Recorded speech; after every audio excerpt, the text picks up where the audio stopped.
Nah, ini tinggal posisi tanya jawab nih. Kira-kira kita buka di sesi pertama sekitar 3 orang ya yang mau nanya. Siapa dulu nih yang mau nanya? Tapi di chat tadi ada beberapa, terutama Yoda. Yoda katanya punya gejala sakit jantung tuh. Dia cerkit-cerkit dikit. Memang harus ke apa yang harus dilakukan sama Yoda. Jadi, dia memang belum bisa ke dokter jantung karena dia belum dapat vaksin, belum dapat apa. Jadi itu masih terkendala. Satu itu. Ya, Yoda itu dan dia juga masih ada anaknya juga punya penyakit yang sama tuh, kena kandungan di apa namanya? Empedunya. Ya. Nah, itu dari Yoda tentang jantung. Yang lain ada menambahkan lagi, yang lain mungkin Warto, Alani? Mau dijawab dulu Yoda atau gimana? Sebentar, 2 lagi aja, nanti biar tanya sekalian jawab. Ya, Lani, boleh? Ya, Lani, sebentar, Lani, nanti Yati habis ini. Lani dulu, Lani connect. Lani masih di mute ya, Lani. Audionya masih di mute. Di kiri bawah, coba dibuka. Atau, tadi dulu ya Lani ya. Boleh Yati tanya? Ya, Bu Yati boleh tanya? Ya. Ya. Assalamualaikum warahmatullahi wabarakatuh. Waalaikumsalam. Terima kasih udah dikasih kesempatan buat tanya. Jadi saya itu baru aja ya, mungkin sekitar 6 bulanan lah gitu, 7 bulan atau 6 bulanan ya. Kalau pusing itu misalnya suka kepala kan bukan suka ya, jadi kalau pusing kepala tuh sambil kena ke kuping. Jadi kupingnya tuh terutama yang kiri ya, kuping kiri. Jadi kalau lagi sakit kepala ya mungkin masuk angin apa gitu. Jadi sekarang tuh kena ke kuping gitu. Nah, apakah ada hubungannya sama gigi ya kan? Gigi ini juga udah belum sampai setahun sih. Jadi kan memang ada yang lubang ya. Jadi karena lagi pandemi saya belum berani ke dokter gigi gitu. Jadi tapi nggak sakit gigi saya gitu. Apa tuh giginya ini nggak cuma sakit gigi aja, nggak, jadi maksudnya nggak khusus sakit gigi. Jadi kalau kepala pusing itu telinga kiri ikutan sakit, terus kadang kayak nyambung kan kuping juga nyambung ke ini ya kali ya, sarafnya deket gigi yang pas geraham belakang gitu. Itu kira-kira kenapa ya gitu. Oke, ya terima kasih Yati. Sambung sama Lani, satu lagi Lani. Oke, sudah bisa masuk? Ya. Udah ya? Kedengeran suaranya? Kedengeran. Oke. Assalamualaikum. Waalaikumsalam warahmatullahi wabarakatuh. Ini Dok, kan kemarin sempat kolesterolnya tinggi tuh. Terus tapi alhamdulillah setelah sebulan langsung normal. Nah, pertanyaannya adalah, itu apa harus periksa berapa kali ya? Maksudnya berapa bulan lagi untuk tahu bahwa kolesterol kita masih normal apa udah tinggi gitu? Oke, itu aja kan? Cukup? Ya. Ya, oke, dijawab. Ya udah itu aja deh. Oke. Ya, jadi ada dari Yoda, dari Yati, dan dari Lani. Oke.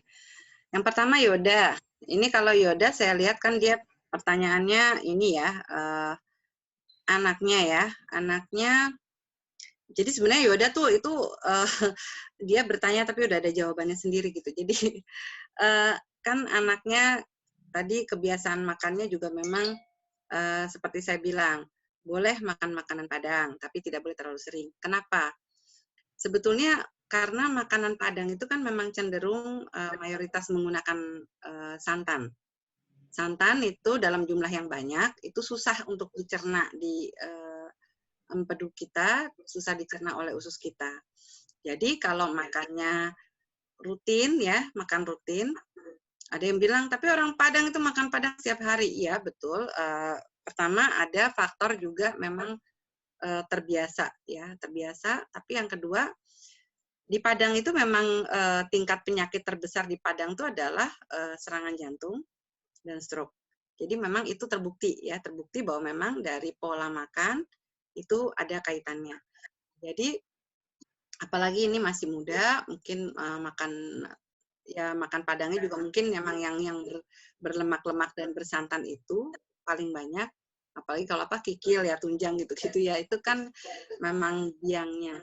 Satu itu, yang kedua ya memang kemungkinan ini dia sudah terbentuk batu empedunya, udah mengkristal, sehingga yang tadi saya bilang rasa sakitnya itu kolik, jadi dia bisa sampai kan katanya teriak-teriak sampai dikira masalah psikis, yaitu karena dia sakitnya itu luar biasa, bisa sampai keringetan dan seperti orang yang ya tadi mau dibilang kesurupan dan sebagainya, sakitnya luar biasa. Tapi kemudian bisa hilang dalam waktu berapa lama. Kalau didiemin bisa hilang dalam waktu berapa lama, terutama kalau sudah dikasih penghilang rasa sakit. Ya misalnya dikasih Buscopan ya, disuntik Buscopan plus gitu. Hilang sih sementara, tapi dia akan begitu lagi kalau kemudian radangnya terbentuk lagi. Dan jadi kalau dia udah arahnya memang ke empedu, ya sudah dilakukan USG atau belum, saya nggak tahu. Kalau sudah di USG, udah kelihatan batu empedunya memang bisa dua macam, bisa dia satu tapi besar, atau bisa kecil-kecil tapi banyak. Nah, kalau kecil-kecil tapi banyak, kemarin waktu di USG belum dibilang batu, cuman ada kayak apa sih? Kayak halus-halus tuh, nggak beda, baru tapi pasir, maksud saya ya. Kok sakitnya itu menyeluruh, jadi sempat kemarin usus buntu pikirannya kan, makanya dicek satu-satu tuh. Terus karena dia ada keluhan juga susah BAB, kadang 3 hari sekali dia bisa BAB-nya. Saya pikir ususnya terganggu. Terus kemudian ada sakit sampai punggung. Terus kemudian lambung yang luar biasa, yang saya nggak pernah lihat dia sakitnya seperti itu gitu. Sampai ya dokter jaga itu ini mungkin sampai kena psikisnya lah gitu kan. Tapi setelah emang ada yang disuntikkan tuh ya, terus kemudian dibantu oksigen dia langsung agak nyaman gitu. Tapi itu ya, dia dapat serangan memang justru ciri khas penyakit empedu yang akut. Jadi itu kondisi anaknya itu mungkin lagi dalam kondisi serangan radang akut dari empedu. Jadi kalau radangnya akut itu memang nyerinya luar biasa dan bisa river pain. River pain itu posisi empedu itu kan dia ada di bawah lambung, ada nempel ke tulang belakang. Jadi makanya rasa nyerinya akan menimbulkan rasa nyeri di punggung. Kemudian lambung karena dia nempel juga di lambung. Nah, jadi makanya river pain. Kemudian di kanan bawah jadi mirip sama usus buntu karena dia sebenarnya usus buntu kan kiri. Tapi kan dia di kanan, dia nempel ke liver juga. Jadi rasanya, orang Jawa bilang sudukan, kayak didorong, kayak ditusuk gitu. Jadi rasa sakitnya memang menyebar. Jadi seperti nggak spesifik gitu. Rasa sakitnya menyebar kemana-mana, bisa panas bahkan badannya.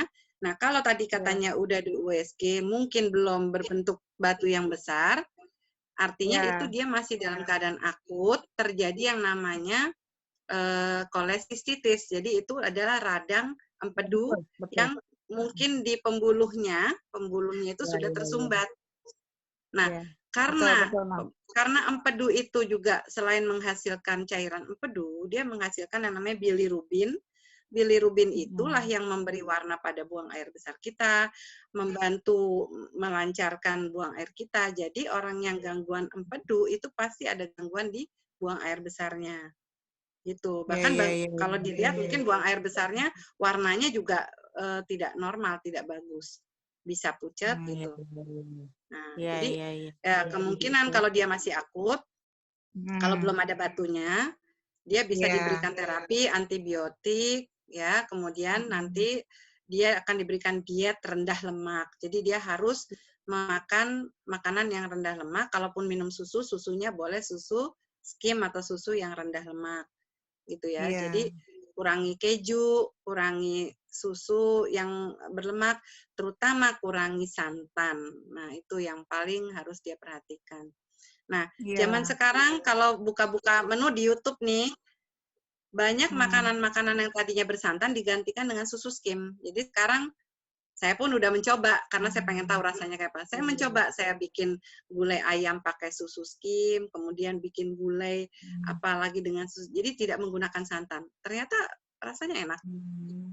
Alhamdulillah. Ya, Jadi bisa kita bisa dicoba. bikin masakan Padang tanpa santan. Ya. Atau Tapi kalaupun mau kemarin dia pakai santan, kenapa? sempet bukan stres ya, maksudnya sempet masa nggak boleh minum susu Bun, kata dia kan. Karena katanya Ya. dokternya itu lemak dari susu pun itu bisa memancing lagi ketunya gitu. Tapi kata kalau misalnya Ya. memang low fat gitu masih bisa mungkin itu angin segar buat dia. Ya, lebih aman sebetulnya cari yang susu skim. Jadi susu skim Skim itu ya? dia lebih mendekati seperti krim gitu. Jadi rasanya susu, tapi maksudnya di mulut tetap susu, tapi mungkin awal-awal dia kurang suka karena dia seperti susu yang encer. Tapi bilanglah lebih baik untuk kesehatannya. Karena kalau kita beli susu low fat, kadang-kadang mohon maaf ya namanya marketing ya, bilangnya low fat kita nggak tahu seberapa low Iya. gitu. Tapi kalau Betul, susu betul. skim memang prosesnya berbeda. Iya. Ya, Terutama, ya. satu lagi yang suka dilupakan, kurangi goreng-gorengan. Karena gorengan itu berasal dari minyak goreng yang kita juga nggak tahu minyak gorengnya apa. Itu sangat Berulang. cepat menimbulkan peradangan pada empedu. Jadi kalau dia pengen banget makan gorengan, usahakan ganti minyaknya dengan olive oil ya, minyak zaitun atau minyak jagung. Itu pun juga harus minyak yang baru, jangan dipakai 2 kali dan pakainya sedikit gitu. Terus satu lagi katanya yang ada kandungan kolesterolnya juga ya, kayak seafood kan? Seafood gitu.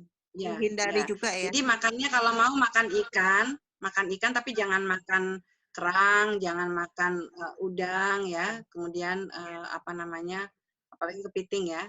Tapi paling tinggi kerang biasanya. Kerang ya.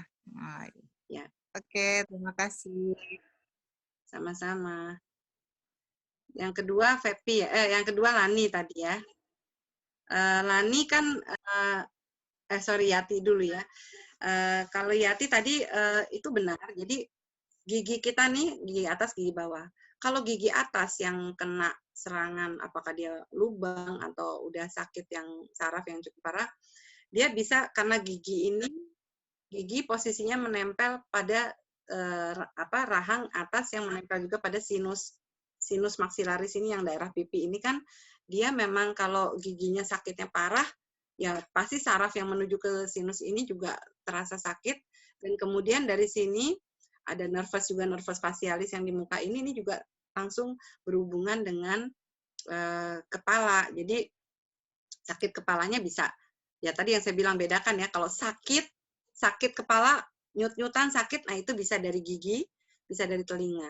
Tapi kalau berputar, itu paling sering adalah dari telinga bagian tengah, bisa peradangan, bisa karena gangguan saraf.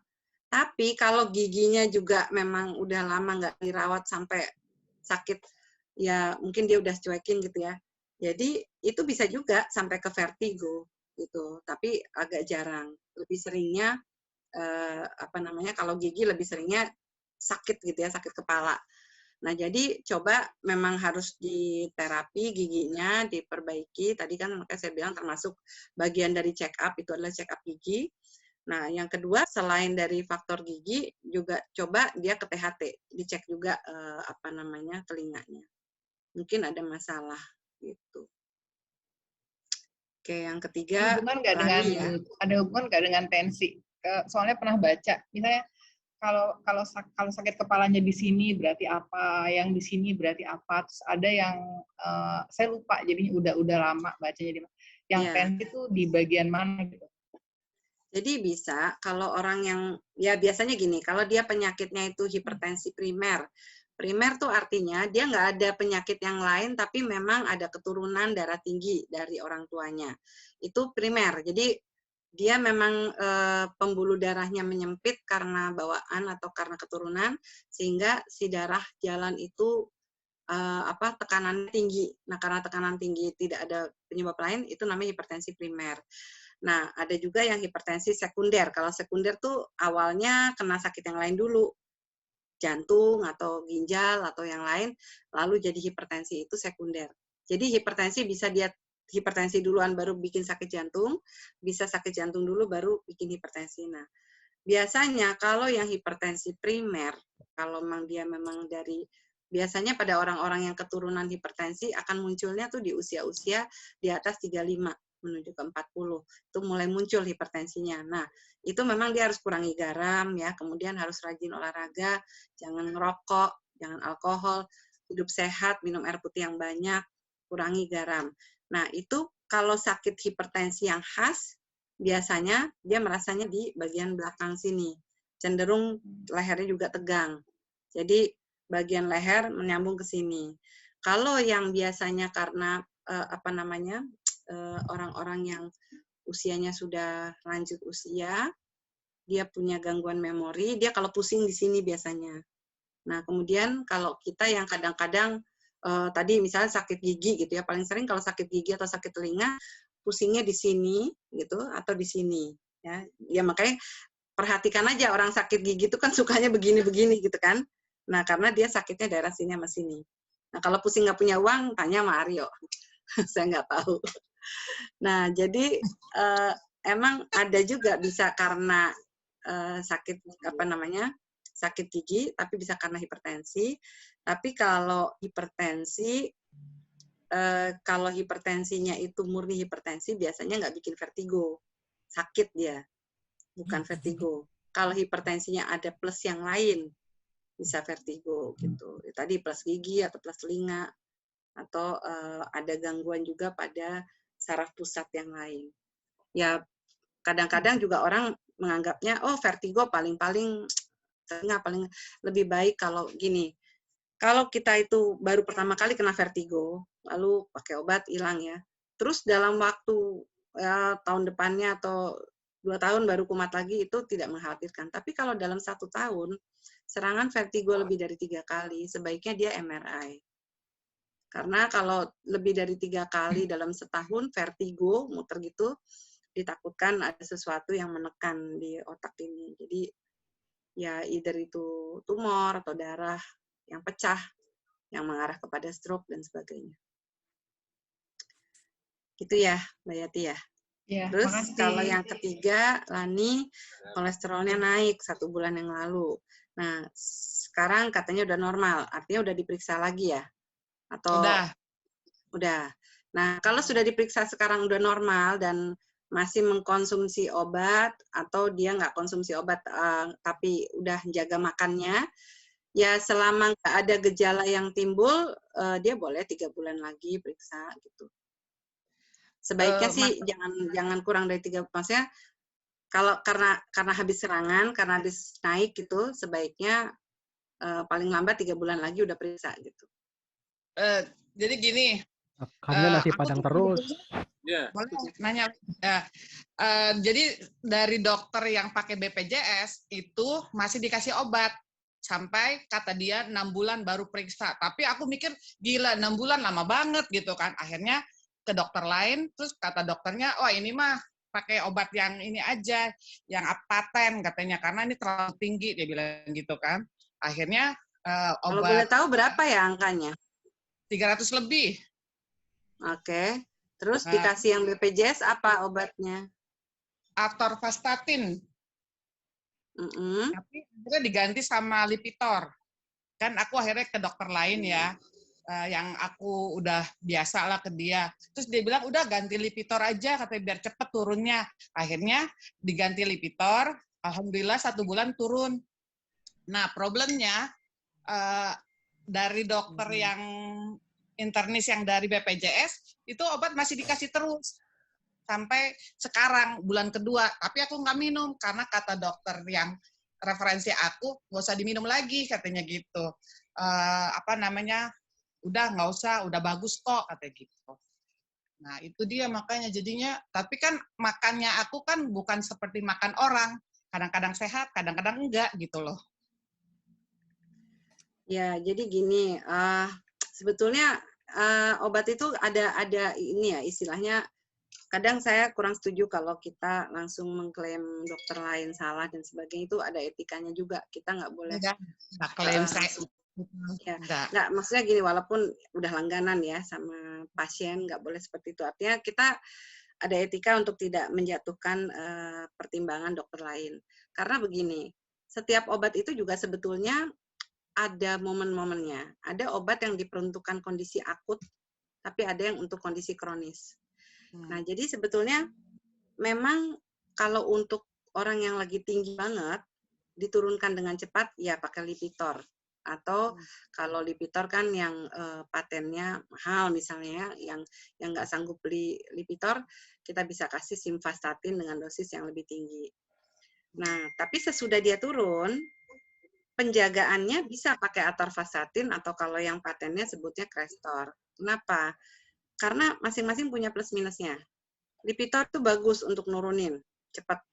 Tapi kalau Atorvastatin dia punya tambahan memperbaiki juga pembuluh darah dan dia bagus untuk mencegah sakit jantung. Jadi maksudnya kalau orang kolesterol tinggi itu kan bisa, kalau dalam waktu lama kan bisa jadi resiko jantung juga.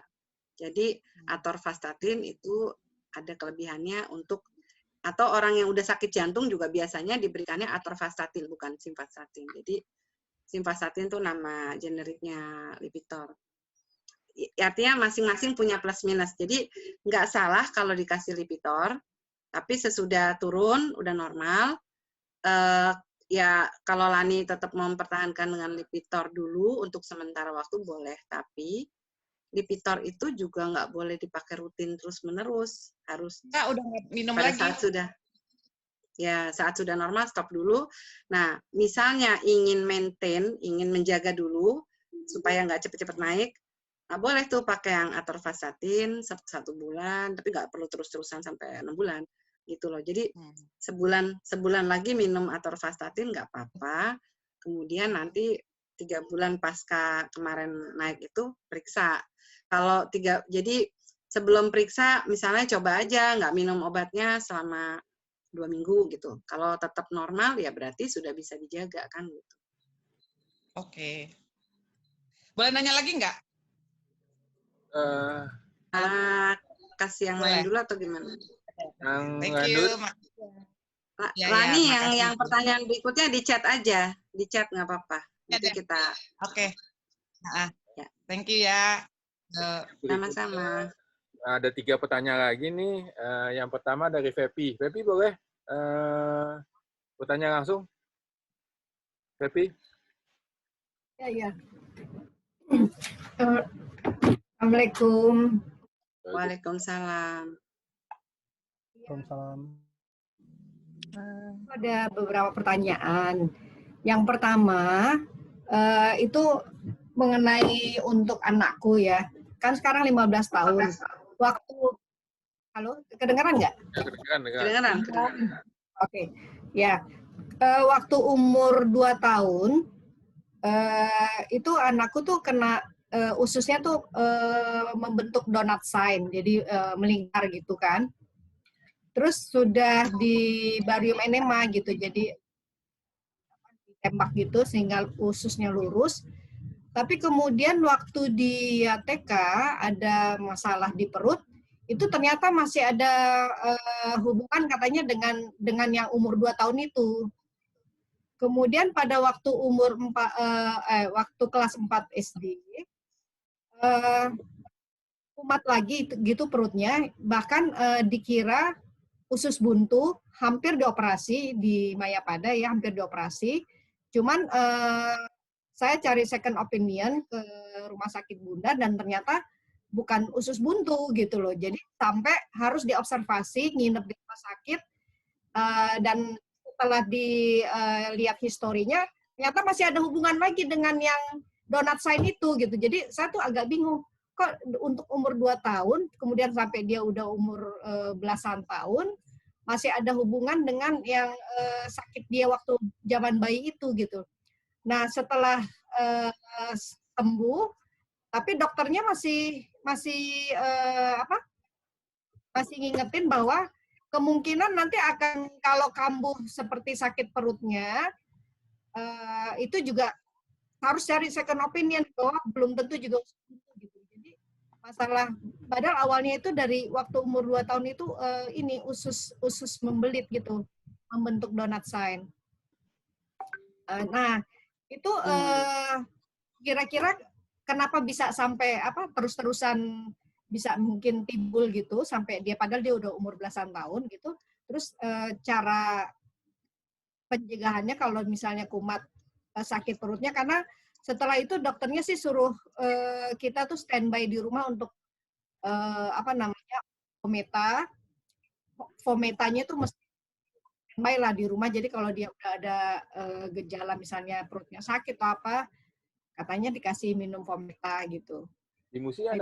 Itu pertanyaan pertama.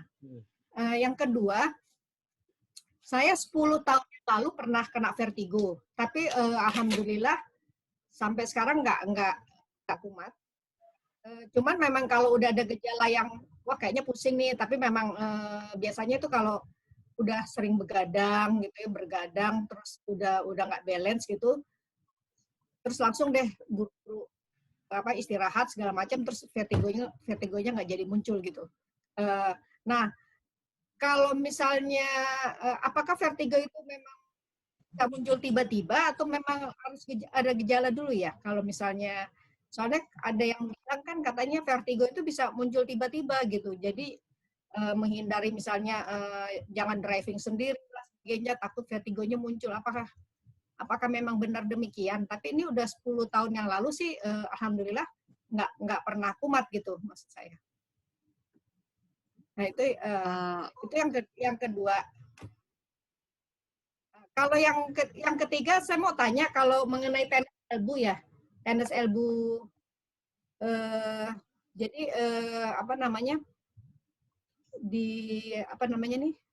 di siku itu kan pernah kayak semutan gitu ya. Terus ternyata karena saya suka ngangkat berat-berat, karena angkat koper segala macam, itu kena tennis elbow. Nah, kalau seperti itu kira-kira pencegahannya atau obatnya apa ya, Dr. Kamelia? Kalau misalnya, karena waktu itu saya sembuhnya sih di akupuntur. Apakah harus rutin akupuntur atau ada obat ini kalau misalnya, karena kan saya sering pergi gitu, jadi kemungkinan kumat tennis elbow-nya bisa jadi gitu. Ya, itu. Oke, yang pertama itu ya. Langsung aja jawab. Halo? Ya, langsung jawab. Iya, pertanyaannya berat soalnya. Yang pertama soal anaknya. Jadi itu kan emang kalau saya nggak salah itu biasanya kita sebutnya pyloric stenosis itu. Jadi adanya donut sign itu biasanya terjadi pada penyakit yang disebut pyloric stenosis. Jadi ada unsur penyempitan pada usus yang bagian pilorik atau pilorus. Nah itu memang penyakit bawaan juga ya. Jadi itu memang penyakit yang sulit untuk katakan bisa hilang sepenuhnya kalau nggak dilakukan tindakan seperti operasi. Jadi kayak dulu kan dia ya, ditembak itu artinya dia didorong supaya dia bisa lurus lagi. Tapi ya itu karena memang ada yang disebut sampai sekarang penyebabnya itu masih dikatakan tidak diketahui penyebabnya atau bisa genetik. Bisa genetik. Kalau genetik itu kan keturunan, artinya mungkin ada seseorang di keturunan FFP yang pernah gitu, tapi bisa juga tidak genetik tapi namanya bawaan. Jadi bedanya bawaan sama genetik tuh kalau bawaan itu kondisi yang terjadi pada waktu hamil, gitu ya. Sebentar satu. Nah, kan? Yoda yang jawab, mestinya nih Yoda yang jawab. Dokter. Ya tergantung. Kalau memang karena giginya ada yang bermasalah, yang udah sih kalau dari dokter umum memang suka dirujuk ke aku dulu juga. Dokter rendang namanya.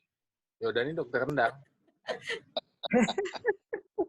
Maaf ya, barusan ada telepon masuk. Oke, lanjut. Jadi itu tadi yang saya sebut, kalau dia itu memang satu faktor karena kehamilan, ya karena kehamilan itu juga tetap masih tidak begitu diketahui kenapa bisa terjadi. Tapi ada yang bilang karena faktor kelainan pembentukan pada waktu janin itu mengalami perkembangan. Nah, apapun sebabnya, tapi dia menyelesaikannya itu memang biasanya dicoba dulu dengan teknologi yang sederhana seperti itu, ditembak, diluruskan.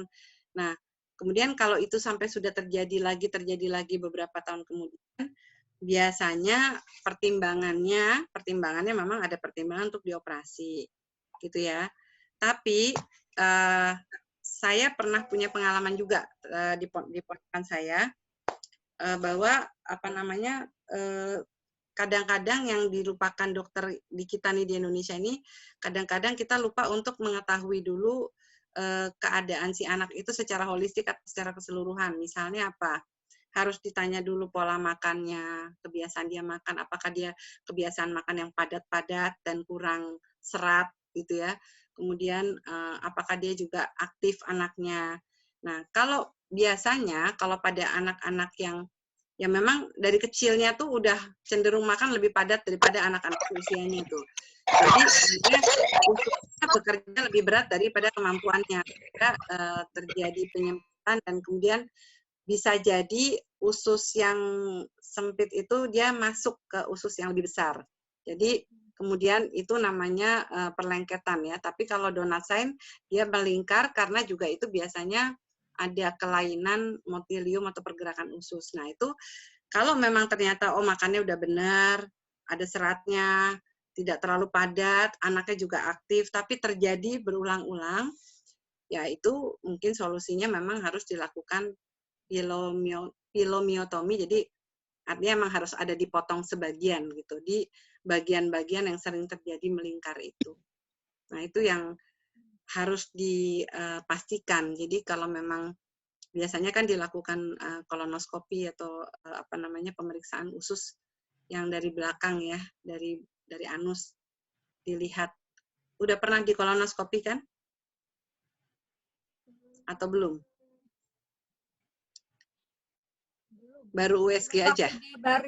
Waktu barium enema itu udah kan dari anus itu ditembaknya kan? Oke. Ya berarti itu sudah itu kolonoskopinya sambil sekalian menembak ya. Jadi kalau dia dilakukan penembakan seperti itu waktu kecil masih mudah karena mungkin kan juga jenis makanannya masih lembek-lembek, lunak dan segala macam. Makin dia besar kan makin beragam jenis makanannya dan dinding ususnya makin tebal. Jadi juga mungkin proses penembakan tidak terlalu mudah. Nah, makanya mungkin kalau dia saran saya kalau sekarang itu dia kambuh lagi seperti itu, selain di USG ya dia di kolonoskopi, ya dilihat aja apakah ada takutnya gitu kan, apakah juga ada polip dan lain-lain hal-hal yang mungkin menghambat jalannya makanan sehingga terjadi begitu lagi. Tapi memang yaitu pengalaman yang saya bilang keponakan saya adalah dia terjadi masuknya usus kecil ke usus besar, terjadi perlengketan, kemudian dia kolik dan muntah-muntah, nggak bisa makan, dibawa ke rumah sakit di Indonesia ini awalnya langsung dibilang harus operasi dipotong karena waktu itu usianya masih kecil sekali, kita khawatir kan, jadi sempat kita coba cari second opinion ke Singapura. Di Singapura dibawanya ke KK Rumah Sakit Khusus Anak, ya di situ semacam dilakukan review sangat lengkap gitu tentang anak ini. Kesimpulannya yaitu pola makan yang salah gitu karena anak ini masih kecil, makannya daging segala macam yang kurang serat, kurang sayur. Emang nggak mau sayur anaknya ya, nggak mau sayur, airnya juga kurang, hobinya minum susu. Akhirnya cuman dibuat pola nutrisi yang dirubah. Dia sementara nggak boleh minum susu yang full cream, jadi hanya boleh susu skim atau susu yang sangat encer. Kemudian nggak boleh makan daging dulu selama berapa lama, hanya boleh makan sayur dan diberikan obat-obatan yang istilahnya melumasi usus. Nggak lama lepas sendiri usus itu. Jadi sebetulnya masih ada cara-cara yang menghindari operasi. Tapi kalau seperti anaknya Fepi udah 3 kali ya terjadi ya, menghindari operasi dilakukan cara-cara lain 3 kali terjadi ya mungkin ya perlulah tanya sama yang memang ahlinya, Kasih khususnya. obat. Jadi coba perginya jangan langsung ke dokter bedah anak, karena bukan saya bicara gimana, tapi kalau dokter bedah itu lebih fokusnya udah larinya ke bedah gitu. Jadi lebih baik memang pergi ke dokter anak yang tapi spesialisasinya pencernaan gitu. Jadi minta second opinion yang benar-benar apakah ini sudah saatnya dilakukan operasi gitu. Karena kalau memang sampai 3 kali terjadi ya kemungkinan akan relapse lagi, terjadi lagi bisa gitu. Gitu ya. Yang kedua tadi apa yang vertigo ya. Vertigo itu emang biasanya 10 tahun yang lalu. kenapa? Yang kumatnya sakitnya itu 10 tahun yang lalu. Ya, Cuman maksudnya kan ya. pertanyaannya apakah bisa tiba-tiba gitu kan? Iya. Jadi vertigo itu tadi itu karena penyebabnya kan beragam. Vertigo memang bisa timbul tanpa ada peringatan sebelumnya, bisa timbul tiba-tiba. Kenapa? Karena tergantung penyebabnya nih. Kalau tadi penyebabnya emang ada gangguan di telinga, misalnya telinganya suka ada radang atau unsur apa namanya? Ada juga orang-orang yang suka mengalami itu sebetulnya bukan penyakit yang berbahaya, tapi kalau nggak di treat rutin bisa jadi radang. Jadi ada orang-orang yang punya kotoran telinga itu mengeras. Ada jenis orang yang kotoran telinganya nggak bisa hanya dibersihin pakai cotton bud, jadi dia harus ke dokter THT untuk dibersihkan gitu. Nah itu orang-orang yang seperti itu, kotorannya mengeras, pada waktu dia benar-benar sudah menyumbat telinga, di bagian tengah itu juga bisa tiba-tiba terjadi vertigo karena keseimbangannya terganggu. Jadi sesudah dikeluarin nanti enak. Atau bisa juga ada yang karena sinusitis. Jadi sinusitis penyakit gangguan radang pada daerah sinus bisa di sinus tuh lubang sebenarnya. Jadi sinus bisa ada di sini di maksila, bisa di dekat mata, bisa di atas dahi. Jadi kalau ada gangguan radang di daerah-daerah tersebut bisa menyebabkan vertigo. Yang ketiga bisa karena gigi tadi kan. Ya, masalahnya kan waktu giginya sakit pelan-pelan dia nggak ngerasain, atau pas udah sakit banget baru berasa tapi udah terlanjur mengganggu keseimbangan antara ini loh. Jadi kita kan antara telinga, hidung sama tenggorokan ini ada satu lubang yang namanya koana itu tuh yang memproses udara lewat segala macam. Kalau terganggu keseimbangan di situ, plus di telinga kita itu ada sebuah lorong yang bentuknya kayak siput ya, itu kita sebut rumah siput atau labirin itu. Kalau cairan yang ada di labirin itu terganggu, bisa berkurang atau bertambah, itu juga bisa menyebabkan gangguan keseimbangan. Jadi kita jalannya susah untuk lurus gitu. Nah itu sebenarnya prosesnya nggak tiba-tiba, proses sakitnya itu prosesnya udah jalan, tapi betul-betul setelah dia menyumbat baru vertigo gitu. Jadi kalau 10 tahun yang lalu ya bisa saja kita kena vertigo 10 tahun yang lalu terus kena lagi sekarang, tapi penyebabnya bisa berbeda gitu, nggak harus sama. Gitu. Nah, yang ketiga tadi apa ya? Yang Tenis elbow. oh iya. Itu sakit. Iya ya, tenis elbow. Tenis elbow itu intinya gini, kalau tenis elbow pertama kalinya itu kan memang karena mungkin kenapa dinamain tenis elbow, karena dulu banyak terjadi pada orang-orang main tenis yang terlalu keras gitu ya, sehingga mungkin kurang pemanasan atau apa, sehingga ada serat-serat urat yang putus dan menyebabkan nyeri yang luar biasa. Kemudian ada juga yang dislokasi atau dia punya tulang bergeser gitu ya. Nah, masalahnya kemudian kalau sudah ditreatment kadang-kadang nggak sepenuhnya kembali normal. Nah, itu biasanya kita akan punya sisa, istilahnya kalau kita bilang sequel atau gejala sisa. Jadi kalau udah sembuh, ya dia nggak akan bisa kembali seperti sebelum dia kena tenis elbow. Jadi misalnya tenis elbow itu terjadi karena memang kebiasaan bawa berat misalnya, ya berarti sesudah dia sembuh harusnya emang nggak bisa dipaksakan untuk membawa beban yang sama. Jadi memang harus ada penyesuaian. Yang kedua ya kalau memang tetap harus, misalnya harus bawa tas, ya biasakanlah bawa tas itu. Saya sendiri mengalami, misalnya saya tuh dulu biasanya suka kadang bawa tas tas kanan, tas tenteng yang berat, isinya macam-macam sampai katanya ada bomnya di situ, kirinya bawa lagi laptop gitu, dan akhirnya saya mengalami waktu itu semacam tenis elbow tapi di daerah punggung atau pundak ya, dan itu mengganggu juga sampai ke tulang belakang, sedikit sedikit skoliosis karena terganggu ergonomiknya. Nah, itu mau tidak mau saya harus sesuaikan. Jadi saya sekarang tidak boleh lagi membawa beban berat di pundak saya. Jadi ya kalau mau dibagi beratnya bebannya. Jadi misalkan saya bawa sesuatu yang ringan yang di pundak, tapi ada yang saya tenteng, atau sekarang lebih senang membawa yang pakai roda gitu. Jadi ya intinya kita harus mengurangi beban yang kita bawa, tidak boleh sampai memberatkan daerah yang sensitif itu gitu. Jadi olahraganya pun juga harus disesuaikan. Kalau emang udah kena yang namanya tenis elbow, ya nggak bisa lagi main-main yang golf, tenis atau bulu tangkis. Jadi dia harus olahraganya yang lebih aerobik, melemaskan, atau yoga, atau yang sifatnya lebih ke relaksasi. Jadi bukan olahraga yang menggunakan kekerasan gitu. Itu karena ya udah nggak perfect si urat-urat atau ototnya itu gitu ya. Dan tambah lagi bisa dibantu kalau mau beli, jadi ada yang kita pakai biasanya di sini buat sama seperti di lutut atau di ankle, pokoknya dia ada seperti band gitu yang bisa dipakai untuk lebih menguatkan mobilitas, jadi dia membantu tidak terlalu nyeri gitu. Oke, lanjut. Pertanyaan berikutnya dari Iis nih katanya. Iis udah mau nanya. Iis mana Iis?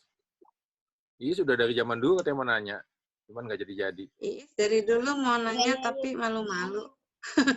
Dia pemalu memang. Assalamualaikum. Ya, Iis, Assalamualaikum semuanya. Waalaikumsalam. Dok, mau tanya nih. Kan kebetulan kayaknya enak ngomong gue ya. Gue ini kan punya tensi tinggi ya, Dok ya. Oh, di belakang. Kemungkinan sih karena ibu juga dulu tensi tinggi. Nah, tadi kan dokter bilang kalau punya tensi usahakan minum yang banyak ya, Dok ya. Tapi apa memang di usia kita kayak gini minum kita masih harus sebanyak ketika kita muda, Dok? Karena satu, dulu waktu mama tensi tinggi terus ke dokter, diomelin tuh, Dok. Ibu tuh nggak boleh minum banyak-banyak, Bu, katanya. Jadi kalau minum itu nggak boleh gluk-gluk sampai segelas gitu kan. Tapi cukup 1 kali gluk aja gitu kan. Terus yang kedua, ada temen kebetulan punya gula, Dok, di usia-usia kayak kita gini. Karena gula itu kan haus, itu dia haus terus, itu 1 hari dia bisa minum 4 liter, Dok. Akibatnya ginjalnya kalah gitu loh. Jadi dia kemudian dia kena gagal ginjal dan cuci darah ujung-ujungnya. Jadi katanya dokter karena kebanyakan minum. Yang ketiga, gue pernah baca, Dok, di artikel ya, usia-usia kita kayak gini, di mana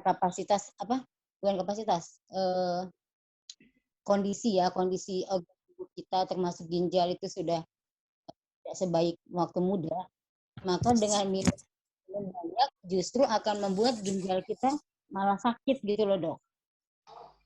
Nah, jadi saya bingung nih apakah boleh minum banyak gitu loh, Dok. Gitu aja sih, Dok. Makasih ya. Oke, langsung dijawab. Oke. Ya. Jadi kalau tadi pertanyaannya kan kita nggak boleh minum banyak. Nah, ini yang kadang-kadang istilah banyak tuh sangat variatif. Dulu saya ingat ada malah beberapa tahun yang lalu lah saya ingat ada kayak semacam ajaran yang jadi viral juga waktu itu, yaitu ajaran untuk minum air sampai 8 liter. Bukan 8 gelas. dulu pokoknya saya ingat ada ajaran-ajaran yang itulah yang terapi air ya istilahnya ya. Oh iya, Jadi ya Bangun pagi minum terapi. banyak. Ya, tapi banyak itu tadi, banyak kan sangat variasi ya, istilah banyak. Tapi kalau dulu tuh sampai ada istilah, ada bukunya juga saya lihat dijual di Gramedia di mana-mana, terapi air. Jadi orang itu disuruh minum air itu sampai 12 gelas per hari. Nah, itu kalau dihitung-hitung 12 gelas itu kan kalau satu gelasnya 250 mili berarti kira-kira 3 literan lah ya, 3 liter sampai 4 liter. Jadi dulu ada tuh istilahnya sampai orang semua pada ngikuti, banyak pasien-pasien saya datang, "Dok, saya kan ngikutin ajaran ini minum 3 sampai 4 liter per hari, terus saya kok tiba-tiba sekarang jadi kayak ngerasa pinggang saya malah sakit." Terus saya diperiksa katanya dokter itu ginjalnya malah membengkak. Nah, ini ceritanya tadi itu, kalau dibilang udah tua nggak boleh minum banyak air. Jadi lebih baik kita biasakan tidak menggunakan kata banyak, tapi berapa liter gitu ya. Jadi kemampuan ginjal kita, selama ginjalnya sehat, tidak ada batu, tidak ada penyempitan, tidak ada penyumbatan, maka kemampuan ginjal dari waktu kita muda sampai tua sebetulnya sama, tetap bagus gitu, tetap bisa menyaring air yang sama, menyaring racun, menyaring semuanya itu sama. Tapi secara logika, kita itu sudah sekian puluh tahun hidup kita, organ yang namanya ginjal itu kan kita pakai nih buat nyaring minuman, nyaring jamu, nyaring obat, nyaring macam-macam. Jadi secara logika, kalau kita bicara kita punya teko itu udah kita pakai buat bikin teh selama berpuluh tahun dan nggak pernah kita cuci bersih ya. Pasti kerak kan ya, pasti ada bekerak. Nah, bekeraknya itu kan menyebabkan volume dari si teko itu pasti berkurang dibandingkan sebelumnya. Nah, itu logikanya. Jadi, secara logika, yaitu penurunan fungsi ginjalnya itu memang karena udah dipakai lah, udah aus istilahnya. Nah, jadi memang pastinya kalau kita di bahasa laboratoriumnya, kita periksa nih yang namanya ureum kreatinin. Ureum kreatinin itu adalah 2 pemeriksaan indikator untuk memperlihatkan secara secara awal fungsi ginjal kita bagus atau enggak. Jadi yang pengen tahu nih fungsi ginjalnya bagus enggak, paling mudah nomor 1 bisa periksa urin dan bisa periksa ambil darah, diperiksa ureum kreatinin. Kalau ureum kreatininnya itu sudah meningkat dari angka normalnya, itu berarti sudah mulai ada gangguan dari ginjal. Tapi ada batasan yang kita katakan masih gangguan ringan. Oh, mungkin dia hanya karena dia kurang minum air putih, bisa karena dia memang mulai ada batu-batu pasir di ginjal. Bisa juga tidak ada batu, tidak ada masalah di ginjalnya, tapi ada penyakit lain yang menyebabkan gangguan fungsi ginjal, seperti sakit liver, sakit jantung, itu pun bisa berakibat. Atau orang-orang yang sudah minum obat-obatan bertahun-tahun, ya, obat-obatan tulang, pokoknya obatan keras. Nah, jadi yang disebut minum air putih banyak, itu bervariasi. Kalau ginjalnya bagus, nggak ada masalah, kita disarankan tetap memiliki jumlah intake air. Jadi nggak hanya air putih ya, pokoknya jumlah intake cairan yang kita minum dalam 1 kali 24 jam tidak kurang dari 2 liter. Gitu ya. Jadi kalau kita mau pakai ukuran yang orang yang normal, yang tidak ada masalah dengan ginjalnya, minum intake 1 hari bisa 2 liter. Tapi 2 liter tidak harus air putih semua. Boleh dicampur teh, boleh dicampur kopi, boleh air putih. Tapi yang mayoritasnya harus air putih. Jadi teh, jus, kopi, dan semua cairan yang masuk ke tubuh kita ditambah air putih 2 liter. Itu setidaknya kita bisa maintain itu. Ya, ada yang bilang kalau 1,8, ya kurang lebih 1,8 sampai 2 liter itu sebaiknya seperti itu.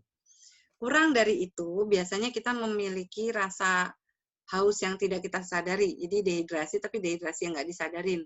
Cuman misalnya kita cuma berasa bibirnya kering gitu. Tenggorokan cepat serak gitu, atau cepat kering, itu nggak berasa. Kalau udah di bawah 1 liter sehari, jadi kalau minumnya dikit banget, ada orang-orang yang saya juga heran ya, makan bisa nggak pakai minum.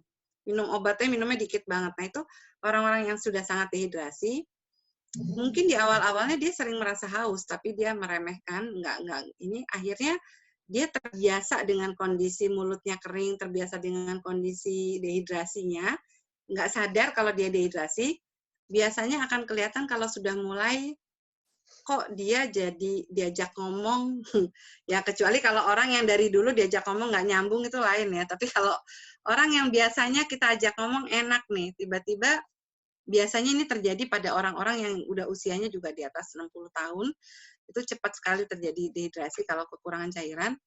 Kok biasanya saya ajak ngomong dia nyambung-nyambung aja, tiba-tiba kayak kurang nyambung atau jadi gampang banget lupa. Ya, jadi kesan kita kayak kok tulalit ya diajak ngomong, atau ini orang diajak ngomong dari tadi kok 3 kali ulang-ulang dia nggak ngerti-ngerti, atau misalnya tiba-tiba, maksudnya ini orang biasanya jarang pelupa gitu, tiba-tiba dia lupa banget gitu, apa-apa lupa gitu, atau bahkan dia sampai jadi kelihatan pandangannya kosong, kayak orang yang agak apatis gitu, agak kurang kurang aktif gitu, jadi cenderung lebih terlihat diam.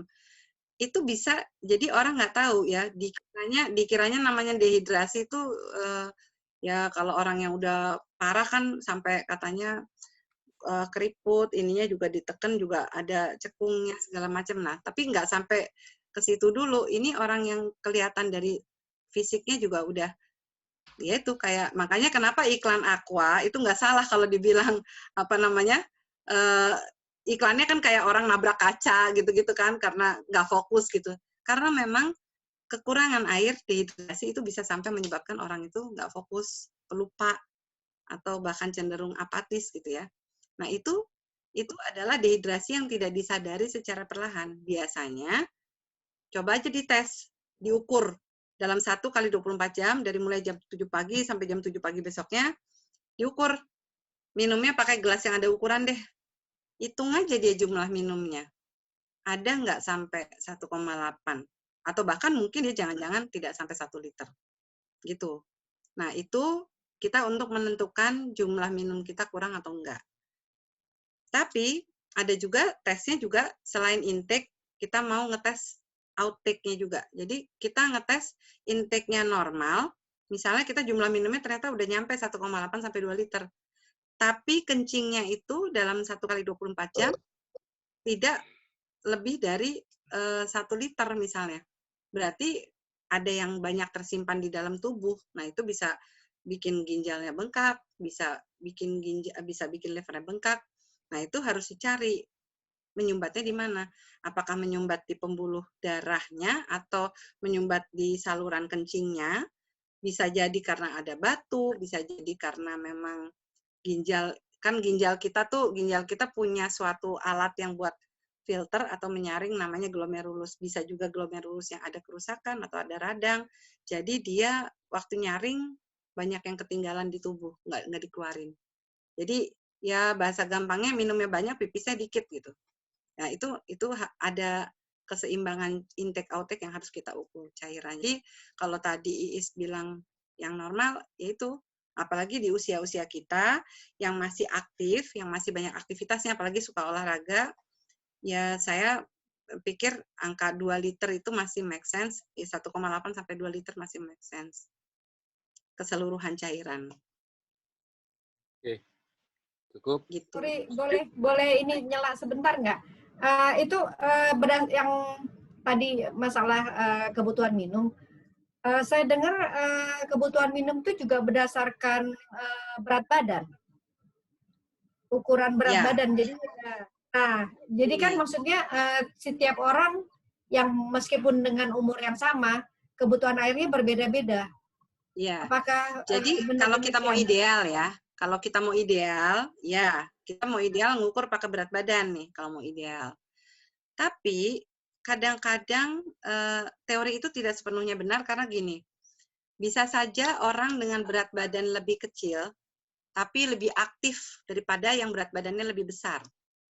Misalnya Fepi lebih kecil daripada Alvan, tapi Fepi olahraga, Fepi aktif, Fepi macam-macam, banyak berkeringat, ya kan? Sementara Alvan depan TV, depan komputer gitu, nggak banyak aktivitas. Nanti yang ada malah, kenapa? Kenapa ke Alvan contohnya? Karena badannya, Alvan berat badannya. karena badannya makmur. Oh, karena makmur ya. Setuju. Ya aku nggak lihat ke bawahnya, dari atas juga udah kelihatan sih makmur. Kalau ditunjukin bagian di bawah dada kan juga makin kelihatan mungkin. Nah, jadi itu sebagai contoh aja, maksudnya, tapi ya bisa aja kalau Alvan juga biarpun makmur tapi ternyata sepedaannya rajin, ya bisa aja. Intinya tadi yang aku bilang, sebetulnya teori yang lebih benar adalah pengukuran input dengan outtake-nya. Jadi intake sama outtake-nya. Kalau intake dan outtake tidak seimbang, bisa intake-nya kesedikitan atau bisa intake normal tapi outtake-nya tidak normal, tersimpan di tubuh. Tadi Is bilang ada orang minum, katanya dibilang ini kamu ginjalnya bengkak gara-gara minum kebanyakan. Ya istilah kebanyakan kalau emang dia over yang kayak tadi itu, gara-gara ikut terapi air, katanya 3 liter per hari, akhirnya malah ginjalnya nggak sanggup menyaring, akhirnya kesimpan lah di dalam tubuh, ginjalnya bengkak. Minumnya. Kenapa? 1 galon kali Is, lu minumnya Is. Jangan bawa itu, minum galon. kalau diminum 1 galon tapi ikut Thai boxing, ikut macam-macam ya mungkin ya. Intinya gini, kalau kita kehilangan banyak cairan karena kita berkeringat, karena kita berolahraga dan sebagainya, tentu minumnya akan lebih banyak daripada orang yang tidak berolahraga. Jadi tadi angka aku bilang 1,8 sampai 2 liter tuh average bagi rata-rata orang. Karena gini, kayaknya sekecil-kecil orang nih, misalnya orang dewasa seperti kita, sekecil-kecilnya beratnya normalnya adalah tidak di bawah 40 kan. Lalu yang normal juga seusia kita dengan tinggi badan tidak sampai 1,8 misalnya, normalnya juga berat badannya tidak sampai 100 gitu. Kecuali kalau dia memang tinggi sekali ya, dia walaupun kurus beratnya segitu. Tapi antara range itu, makanya kita bilang 1,8 sampai 2 liter atau 2,2 liter itu range atau varian yang terjadi berdasar ukuran berat badan bisa, activity bisa gitu. Jadi badannya kecil tapi dia pelari gitu. Dia terang aja dia minumnya banyak. Karena dia minum akan keluar lagi dalam bentuk keringat. Tapi kalau orangnya gemuk tapi ya activity-nya itu main remote control aja, ya tentu dia minumnya sedikit gitu. Nah, ada satu lagi yang saya pesan tuh kadang-kadang ini apa namanya, istilahnya katanya air conditioner syndrome namanya, yaitu bahasa-bahasa kita gampangnya. Artinya orang-orang yang bekerjanya di rumah air conditioner, naik mobil sampai kantor, turun, masuk lift ke tempat kerjanya air conditioner lagi. Karena udaranya dingin terus, dia jarang ngerasa aus. Nah, gara-gara dia nggak ngerasa aus, dia juga jarang minum. Ini yang bahaya, yang kemudian bisa menyebabkan sakit ginjal. Gitu.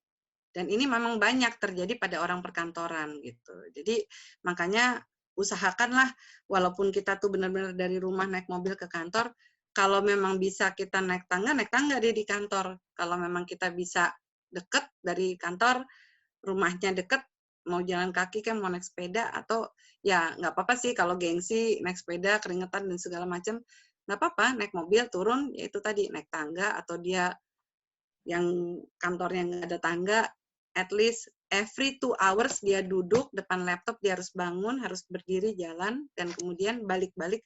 Jadi kalau saya mengajarkan selalu gini, selalu sediakan air minum, air putih, selalu kalau ada yang suka dengan tumbler, biasakan punya tumbler yang minimal besarnya itu 300 mili lah kira-kira. Jadi biasakan sediakan tumbler atau gelas yang ukurannya 250 mili sampai 300 mili. Lalu kalau ada yang punya sekretari atau ngambil sendiri, pokoknya selama dia duduk kerja itu usahakan dia harus 4 sampai 5 kali ngisi air itu.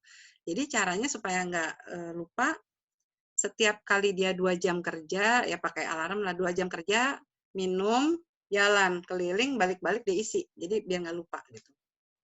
Atau kalau saya juga, saya suka di ruangan saya beli tumbler isi 1 liter, jadi saya isi. Kalau saya udah sore, kok masih ada 1/3 sisa harus dihabisin, isi lagi. Jadi sampai di rumah diminum lagi. Jadi ukurnya tuh ukur dengan cara yang sangat mudah lah, pakai ukuran tumbler. Oke. Jangan Oke, menyepelekan Dok. ya, karena banyak yang menyepelekan. Ya itulah di usia-usia 60 ke atas, di mana dia makin nggak ada activity di rumah aja, makin nggak berasa haus, ternyata gangguannya ke ginjal. Dan ya jangan sampai ya, ntar keburu cuci darah dan sebagainya. Oke, lanjut ya. Masih ada? Selesai ya ini. Rani, masih ada pertanyaan tadi sisa? Mau lanjut ditanyakan ya, Rani? Rani? Itu katanya Lani sering tulalit yuk. Iya. Makannya makanan Padang muda. Kalau nggak ada, Herman, Acil. Mau Dok. Udah, Ya, telat sih. Tulalit mulu. ya udah, nggak apa-apa, dengerin aja. Nggak, ayo udah ngomong. Oh, boleh. Oh, dong. Nih, Dokter, Tunggu dulu, Cil. Dokter Kamel. Acil, tunggu dulu. Oh? Rani dulu. Ya. Ya, Rani. Ya. Kan? Mana Rani? halo, Ya. kedengeran nggak? Ya. Oke, kan katanya nge-lab-nya harus minimal 1 tahun sekali. Di antaranya nge-lab cek darah sama urin. Terus ada tambahan lagi kalau yang laki-laki prostat, kalau perempuan tadi itu ya pap smear ya. Nah itu kan nge-lab gituan kan mahal. Apakah perlu? Kenapa kan? Nggak kedengeran kan? Kenapa? Putus. Acil, ketiban Acil nih dia, ketiban Acil. Acil off dulu. Halo? Ya. Kan nge-lab itu kan mahal. Nah. Kayak kalau misalnya kalau kolesterol dan urin oke lah kita setahun sekali. Kalau yang pap smear itu setahun sekali juga atau gimana? Okay. Kalau yang untuk perempuan. Kalau yang untuk laki-laki yang itu apa setahun sekali juga? Iya. Jadi di atas 50 tahun, di atas 50 tahun sebaiknya setahun sekali karena kita nggak pernah tahu kapan startnya. Ada satu gambaran-gambaran ke arah. Karena gini, pap smear itu bagi wanita sangat diperlukan untuk mengetahui resiko terkena kanker serviks, ya kan? Nah, kanker serviks itu jangan main-main. Kadang-kadang orang mengatakan, tapi aku nggak ada rasa apa-apa, nggak ada gejala apa-apa. Emang nggak berasa sampai dia kondisinya udah masuk ke stadium di atas 2 gitu. Kadang-kadang nggak terasa, nggak ada kerasa apa-apa. Nah, menghindari itu kita kenapa tadi aku bilang setahun sekali. Karena kalau setahun sekali dari periksa sekarang sampai tahun depannya, insya Allah misalnya ada terjadi sesuatu di tengah tahun, itu pada waktu periksa di tahun berikutnya tuh masih belum masuk ke stadium 2, itu baru stadium 1 bisa diatasi. Itu wanita. Sama laki-laki juga begitu. Jadi kalau pada saat terjadi pembesaran prostatnya dalam tahun yang berjalan dan terdeteksi di tahun berikutnya, itu kan masih bisa diatasi. Sekarang tuh ada operasi untuk prostat yang sederhana, bukan sederhana, maksudnya sangat rutin dilakukan oleh para urolog, namanya TUR ya, itu ya cuman kayak sistemnya mungkin modelnya istilahnya digetarkan atau ditembak aja, tapi itu bisa pulang hari. Kalau masih masih gejala awal gitu, atau ada yang masih bisa diminumin obat gitu kan. Jadi itu tadi kita menghindari keterlambatan. Nah, menanggapi soal mahal, kalau kita makan empempe 1 bulan 3-4 kali, berapa ya harganya ya? Jadi saya udah hitung, setahun sekali kalau kita itu ambil paket yang 3,5 juta, itu sebetulnya kalau kita nabung sebulan cukup 300.000 sebulan. I think it's worth it ya, 300.000 sebulan kita kumpulin setahun untuk kita check up. Karena kalau kita udah terlanjur gitu kan, biayanya keluarnya lebih besar lagi gitu kan. Jadi harus give up pempek ya, Dokter Kamel. Saya ngomong pempek hanya karena Lani jual pempek. Kalau buat perempuan paling gampang ya, nggak usah ke mall sebulan, 2 bulan, biasanya ngumpulin duit cepet tuh. Betul nggak? Saya sih ngerasa, begitu saya nggak ke mall nih di bulan, di musim COVID ini, saya nggak ke mall, ternyata saya bisa nabung banyak. Artinya ya itulah, kadang kita tuh apa ya, memang nggak salah, manusia tuh kadang-kadang kan kayak udah punya future plan-nya langsung kebayang, wah mahal gitu ya. Tapi ternyata setelah, ayo dibagi 12 bulan, dibagi lagi 30 hari, dalam 1 hari kita ngeluarin duit berapa sih, belanja tukang sayur aja sehari 50.000 ada kali gitu. Jadi mungkin itu yang hanya tentang mindset aja. Laki-laki yang ngerokok, saya bilang give up smoking, kamu dalam waktu 30 tahun bisa kumpulin duit berapa, kan gitu kan. Jadi itu tentang mindset aja. Oke, makasih ya Dokter Kamel. Sama-sama. Ya,